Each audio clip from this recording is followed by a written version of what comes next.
sama gars yi démb dama gis kii la un gars que j'apprécie beaucoup nit ko wax ne nit ku dëggu la mu nekk xam rek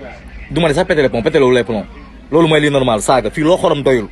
fii loo xorom doyul parce que saaga yi gën a garaaw mooy denc ay 900 millions sa kër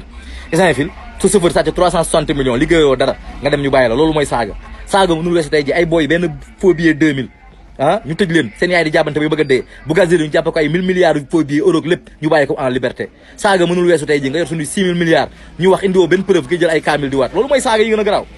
waxuñu dara nag yemul foofu nag ñu fal la pour 2 mandats nga je vais voir ndax damay def 2 wala non c'est pas à toi de décider da nga def 2 wala non c'est au peuple de décider on est un peuple souverain mais nga dem ba yow def ne buur nga yaay xool na da ngay waaw wala déet am ay naafeq yu mel ne Aliou Sow di la encouragé loolu il faut Sénégal tàkk comme Burundi wala comme Côte d'Ivoire ngeen soog a wax te on est pas à l'abri de ça on est très près de ça continuer rek ak seen procès de merde yi ngeen bëgg ak yooyu noonu quoi kaa leen dem rek